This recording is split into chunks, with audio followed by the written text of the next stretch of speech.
I am sure glad they invented the rover, because this guy covered the ground everywhere out there. He just seemed to be everywhere, and he played with a bad was it ribcage, was it? Yeah, you wouldn't know it by the way he covered the ground. So anyway, we had a guy. He was with the bankers, you know, that bailout thing, and the bankers wouldn't let him here until he shot 3 of them and finally got a chance to get on the plane. He took his first swing today in the games and hit a rocket, and I said, for crying out loud, Kyle, why weren't you here at the beginning of the week? We could have used you. And he proceeded to hit the ball out to the fence and this and that, and then he's the one that hammered the duck. But he did get here. He got a chance to play some with us, Kyle Locken.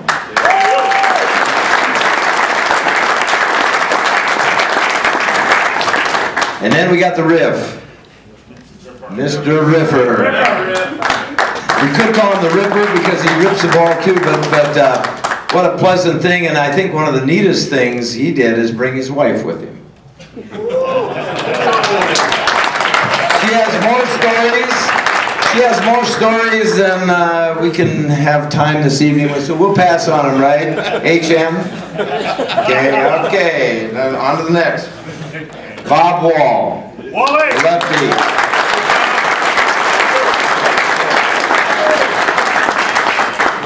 All week, Bob said a total of 3 words, and they were all really nice. But he could handle the bat, and he could handle the outfield, and he did a great job for us.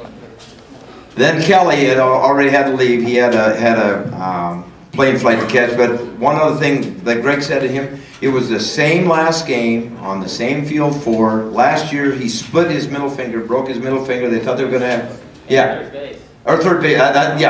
Third base. Thought they were going to have to put a steel pin in there. My wife was there taking pictures, and all of a sudden she sees that he's bleeding, and he goes, no, I'm not coming out of this game. Well, it got so bad he had blood all over his uniform, and I was paying attention. All of a sudden, I look at him, he looks like he got chicken pox. He got blood everywhere. And I said, Kelly, what's going on? He said, I can't let the team down. Can't let the team down. So we get to the last game here, same game, only this time in left field, and he's diving for the ball. Like they said, he came in, and his finger was out at the right angle. And he said, no, I can get it back in there. We'll get it back in there. And they popped it in. He goes, oh, that's good enough. Let's go. He's out there. He's back out there again. Great guy. Wonderful young man. And last but not least, Iron Man catcher. Caught every inning until we finally got Kyle here, and he politely let him play a couple innings behind there. Caught every inning. Dale Youngs.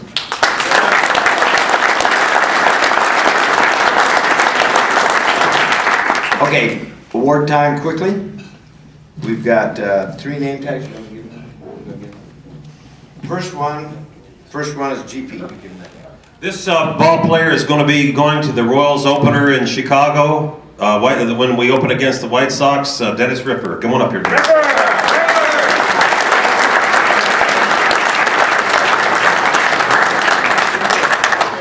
Here comes Igor Duck. Hello, everybody. What the hell are you doing here tonight?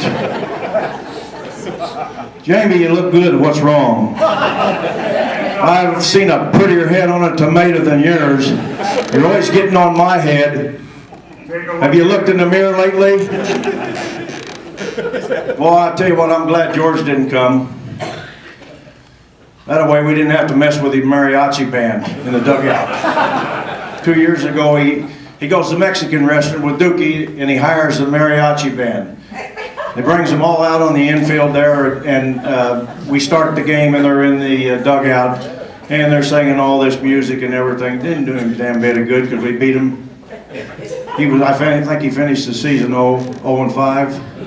You did a little bit better this year, Dookie. You got 2 wins.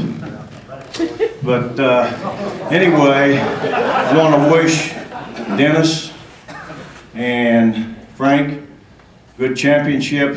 One guy that I miss right now, and I know he'd love to be here tonight, is Big John Mayberry. Yeah, he beat home the court, but he's being inducted into the Missouri Hall of Fame.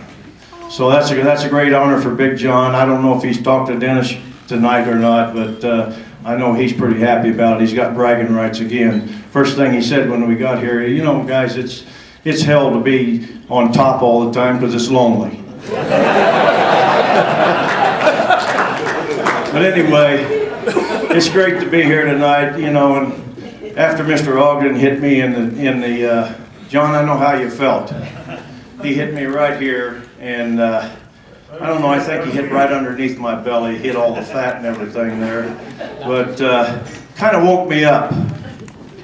And I finally told the guys, I got pissed at him. I says, listen, I'm throwing pus up here, and you guys are hitting it like pus.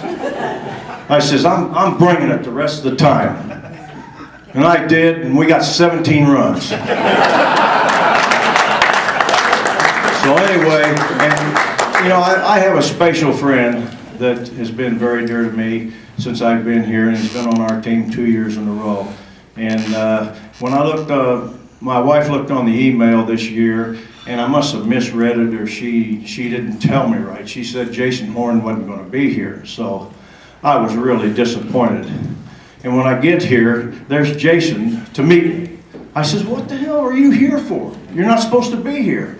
Oh, he says, that was my friend. He couldn't make it. So anyway, I want to present Jason. He's just really been an inspiration, I think, to our ball club, and he's the guy that's come the farthest of anybody. Morning. I'd like to really give him my stand right here.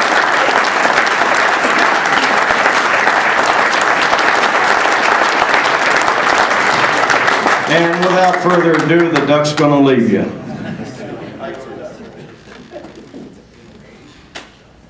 And the last sign here I've got is for the guy we call the Grommet. He played shortstop. He was everywhere.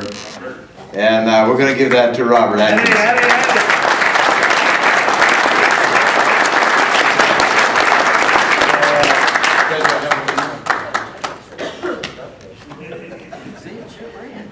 Most inspirational. The draft room was a mess. Everything was a muck. It was totally chaos. When we came out there, we went down our roster, and we looked at the roster, and all of a sudden this one name stood out. And we thought, okay, we're going to see how he plays. And we looked at him, and his body isn't really real physical, but he was okay. And so he started playing, and golly, he was fundamentally sound. He'd make a good contact. Running his tail off. It took him about 12 or 14 seconds to get to first base, but he got there, made good contact. So we put him out on defense. I'm telling you what, he had firm grip in his glove, but he had an attitude of a giant. And so our most inspirational player is Calvin Cherrybaum.